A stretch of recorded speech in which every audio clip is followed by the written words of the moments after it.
Welcome back mga kaaldab. Ito na naman po ang inyong lingkod, si Mr. Destiny. At syempre panibagong update na naman po tayo. Panibagong mga kaganapan po sa social media. Sabi ko nga po sa inyo dito po sa channel ni Mr. Destiny, marami kayong maintindihan, marami kayong mauunawaan. Kahit anong sabihin po o pahayag ng mga taong kritiko ni Mr. Destiny, mga taong hanggang ngayon galit kay Mr. Destiny, okay lang po yan, di po ba?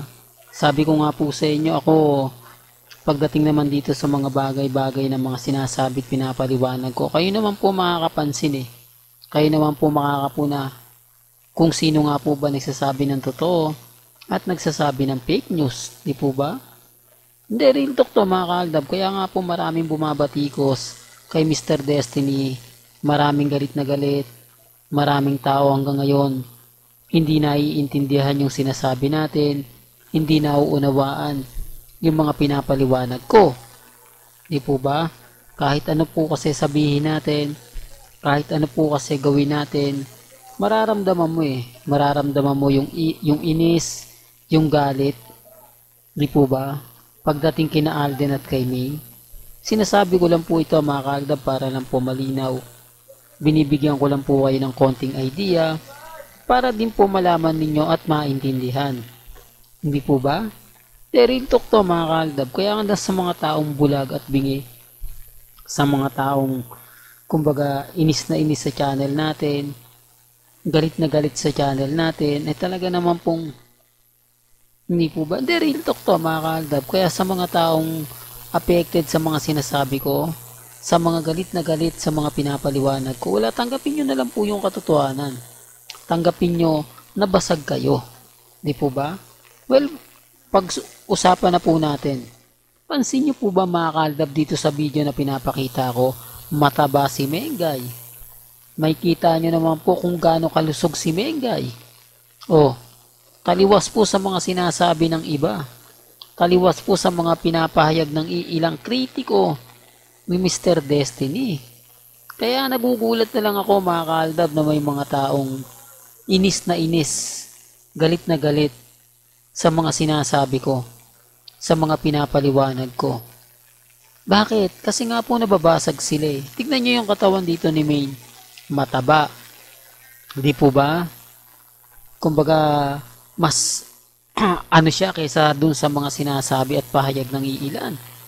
Malaman si Mengay. Kasi kung titignan nyo yung katawan niya di po ba? Kung titignan nyo yung mga sinasabi at pahayag niya, talaga naman pong mapapaisip ka. Di po ba? Ako sa totoo lang po mga kaaldab, never po nating ginawa o never po tayong nagbigay ng mga fake news. Di po ba?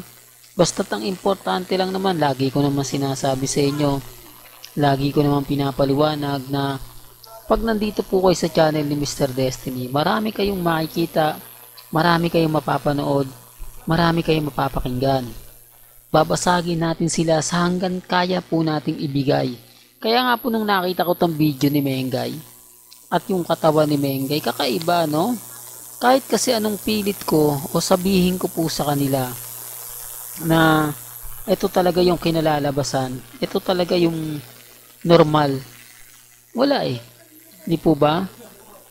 Halata naman po kasi na sila lang po yung nag-edit, halata naman po kasi na ginagawa lang po nila yan pansariling interes, para lang po makakuha ng simpatya, para lang masabi na sila po yung updated, tayo hindi, para lang masabi na sila yung 101%, di po ba? Na totoo. Kaya nga po ako nagulat na lang po mga kaaldab sa mga komento nila, sa mga inis na inis, sa mga galit na galit, na kapag ako nagbibigay ng update, kumbaga binabasag ko daw. Paano kung babasagin kayo na nga po nakakakita, kayo na nga po makakapagpasya, kayo na po makapagsasabi kung sino nga po ba talaga yung nagsasabi ng totoo at nagsasabi ng fake news. O asan nga po ba ang fake news dyan? Asan nga po ba yung masasabi natin na hindi totoo? Si Mengay na nga po yan Di po ba? At tignan nyo yung tangkad ni Mengay. Di po ba? Hindi naman po maliit si Ryan. Pero kung titignan nyo, mas matangkad si Mengay. Pero kapag nagkasama sila ni Congressman, lumiliit si Mengay. Ibig sabihin ganun po ba siya kaliit? Hindi ko naman sinasabing dapat kapantay siya, mataas ang height ni Congressman Arjo, pero si Mengay may kita mo no? Lumiliit siya. Tapos numinipis yung katawan. Tapos nagiging malnourished. Samantalang dito, sexy, malapad yung bewang ni Maine. Malaki. Kung ikukumpara mo dun sa di po ba? Pero gaya na sinabi ko, marami. Oo nga, Mr. Destiny. Maraming, kumbaga, nagre-react na ganito, marami nagko-komento na gano'n. Totoo naman po, hindi niyo po masisisi yung iba kung yun ang sinasabi po nila. Hindi niyo masasabi kasi, kumbaga, kahit anong gawin natin, kahit sabihin natin na hindi yan totoo, wala Andun yung point mga kaaldab na kailangan natin tanggapin na sila yung bitter. Kailangan natin tanggapin na apektado po sila sa mga binabaliwanag ko at syempre sa mga sinasabi ko. Taliwas po sa mga ipinapakalat nila.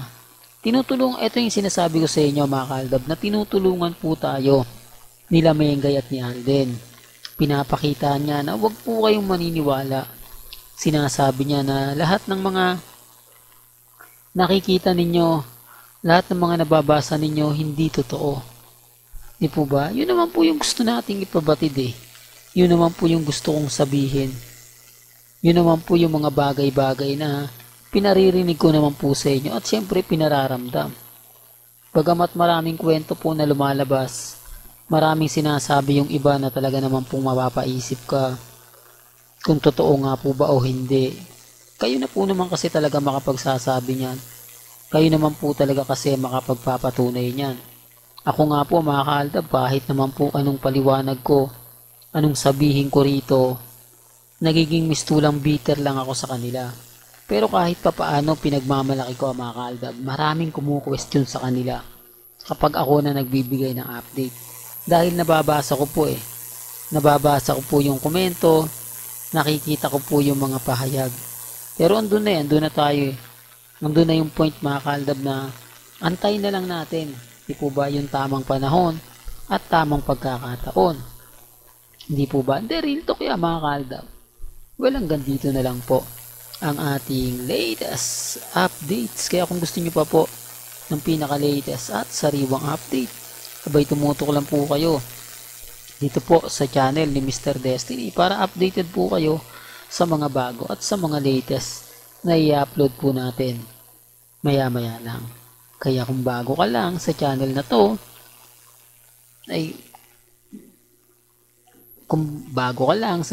to, at isa kang true-blooded Aldab Nation na nagmamahal kina Mengay at Isoy, tama po ang channel na pinuntahan mo, kaya consider na po kitang bagong subscriber. At huwag mong kalimutang i-share ang mga video po natin sa mga mamis, sa mga titas, at sa mga senior.